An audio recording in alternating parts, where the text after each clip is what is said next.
Virginia অনুষ্ঠিত হলো বহুল প্রতীক্ষিত ডিএমভি বাংলা রক ফেস্টিভ্যাল। শুক্রবার ফলস চার্চের ক্রাসেন্ডো স্টুডিওতে অনুষ্ঠিত এই ফেস্টিভ্যালের মূল প্রতিপাদ্য বিষয় ছিল ঘর ছাড়া এক সুখী ছেলে। বাংলা রক কিংবদন্তি আয়ুব বাচ্চুকে উৎসর্গ করে এই আয়োজন সাজানো হয়। ডিএমভি এলাকার জনপ্রিয় 5টি ব্যান্ড ক্রোনেজ, বিভাগী, জেতল, রাফি আলম এবং শ্যাডো ড্রিমস এই আয়োজনে গান পরিবেশন করে। কনসার্টের মঞ্চে এলআরবির প্রতিষ্ঠাকালীন সদস্য স্বপনের উপস্থিতি এই আয়োজনে যোগ করে ভিন্ন মাত্রা।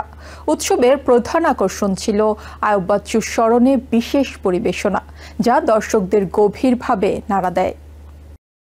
আপনারা জানেন যে 500 সোল ক্লাব আপনাদের মতনই ভালো আত্মার মানুষের ক্লাব। 500 সোল ক্লাব এমন একটি ক্লাব যে ক্লাবে আপনাদেরকে যুক্ত হওয়ার জন্য আপনাদের দরকার একটা ইমেইল অ্যাড্রেস এবং ফোন নাম্বার। এটাই হচ্ছে আপনাদের সাবস্ক্রিপশন ফি। বাংলাদেশি কিংবদন্তি রকস্টার, সংরাইটার এবং উপমহাদেশের সেরা গিটারিস্ট আয়ুব বাচ্চুর স্মরণে আমরা আজকের এই ট্রিবিউট শোটি আয়োজন করেছি, যার নাম হচ্ছে ঘর ছাড়া এক সুখী ছেলে, ডিএমভি বাংলা রক ফেস্টিভ্যাল।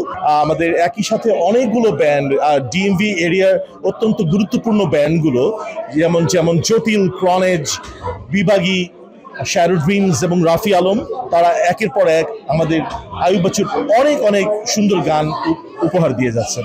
আজকে আয়ুব বাচ্চুর স্মরণে যে প্রোগ্রামটা হচ্ছে, থ্যাংক ইউ বিরাজ তাকে সুন্দর একটি প্রোগ্রাম দেওয়ার জন্য। খুব ভালো লেগেছে প্রোগ্রাম। আমরা বাম্বা অনুষ্ঠান দেখেছি 89-এ ওপেন ইয়ার ঢাকা ইউনিভার্সিটিতে।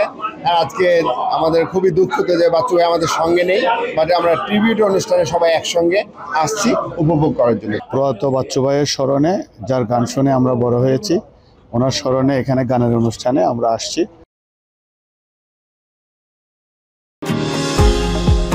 নিউ ইয়র্ক থেকে সম্প্রচারিত TVN 24 টেলিভিশন বিশ্বজুড়ে বাঙালির কণ্ঠস্বর।